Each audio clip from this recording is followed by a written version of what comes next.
Karibu kupata muktasari wa matukio kupitia Garameti TV, na leo tunalo tukio moja ambalo limeshika hatamu juu ya madereva waendao nchi za nje. Mmoja ya dereva ambaye aliposti kwenye kurasa yake klipu ambayo ikitaka kuonesha kuwa moja ya watu ambao hawakufahamika wakijaribu namna ya kutaka kuwateka. Klipu hiyo imezua gumzo kubwa sana katika mitandao ya kijamii. Kupitia hapa Garameti TV tulipata nafasi ya kuzungumza naye na mazungumzo yetu yalienda kama hivi kupitia upande wa ripota wetu. Kwa sasa tukio bana ilikuwa jana mida ya saa 7 hivi, nilikuwa nimetoka boda saa 6 au kutoka boda pale na Kone mpaka pale Isoka kilomita 50, ilikuwa si kama nusu saa tu, ilikuwa ikafika kama mida saa 7 hivi. Pale na Konde kilomita 50 kuna toll gate, kuna gate fulani hivi checkpoint, unalipia toll gate, unalipia kwa cha 50. Baada ya hapo ndio nikaanza safari kutoka pale, nikatembea mita kadhaa kama mita 200 tu hivi. Nikaona gari moja ya container tembea na njia imeruhusu kwa overtaking, na overtake tu kidogo, nataka nirudi panda kushoto, nimeshangaa kuna gari ndogo imekuja aina ya Matu.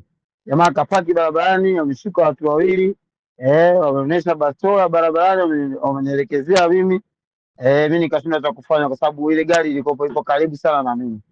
Jamaa alivyoshuka kaja kushuka kwenye gari yangu.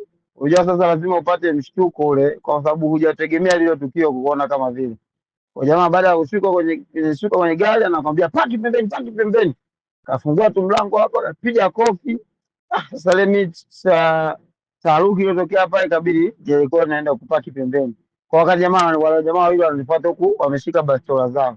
Sasa mimi wakati naenda kupaki pembeni kule, kuja kuangalia jamaa, nimeona nimewaacha kiasi fulani. Kwa hiyo nikaona ile eneo sio eneo zuri. Ikabidi nitoe gari nianze kuondoka.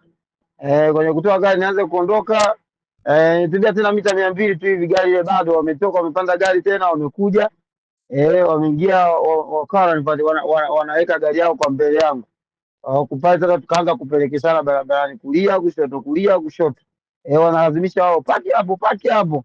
Na mimi sasa utapakije wakati gari ushaona mtu amekunyoshia bastola na watu wako na silaha na hawana vazi la polisi wala nini, na wale wengine hawana nini niseme, hawana plate number, gari haina plate number. Kwao nikaona hili ni tukio hatarishi, kwao nikaona hata nipambane nao. Kwao nikapambana nao kwa overtake, basi hivyo. Kwa walivyoona kama nimewaacha tu, wakageuza gari yao wakarudi. Kwa hiyo nikanibidi nitoe taarifa kwa ndugu zangu wengine, ili mradi sije kawakuta tukio kama hili, kwa sababu wale jamaa hawakuwa na nia nzuri, walikuwa na nia ambayo ya kuweza kucheka gari, na unajua kipindi cha mafuta yamepanda bei na nini. Kwa hiyo nadhani lengo la nia yao ndio ilikuwa hilo, ndugu yangu. Sasa naomba unijibu na swali hapa. Kwa upande wako unalipi la kulizungumzia baada ya kupata tukio hili ili kujenga usalama baina ya madereva na hao watu ambao wanashukiwa kuwa ni majambazi ambao wanafanya utekaji, kwa sababu kazi bado zinaendelea. Hali kama itaendelea kama hivi ilivyokuwa leo kwako imekuwa hivi, kwa mtu mwingine inaweza ikawa tight. Je, kipi ambacho unaona kitakuwa sahihi sana kifanyike ili kukomesha kabisa hii tabia? Kwa upande wangu, hili ni tukio ambalo limetokea. Najua kwa nchi kama Zambia hatujazoea kuyaona haya matukio. Sasa hii tukio limekuwa kidogo la kushangaza, na tukio ambalo limekuwa la mshtuko sana kwa upande wangu. Sasa kwa upande ambacho ninachoweza kusema kwa sasa hivi, tunaweza kufanya kwamba tuweze kuchukua tahadhari kubwa sana kwa uangalifu, kwa sababu hao jamaa hawakuwa na gari ambayo labda ni ya polisi au ni ya nini. Hapana, kwa nadhani tuweze kutembea kwa konvoi, kutembea kwa pamoja, kuweza kupaki sehemu na vile yake, na tunaweza kufikisha hili swala kwa vyombo husika.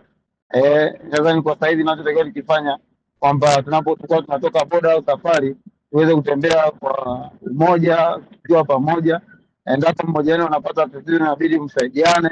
Nadhani kwa sasa hivi tunatoka tu walio wakati mamlaka husika zikiwa zinafuatilia matukio kama haya, sababu ni tukio ambalo limetokea, halikuwa zuri, na halikuwa na nia njema, na mamlaka husika zinafanyia kazi. Kwa hiyo kikubwa kinachotakiwa kwa sasa hivi kwamba tuweze kufanya tutembee kwa konvoi ili mradi kuweza kuweka kwa usalama zaidi.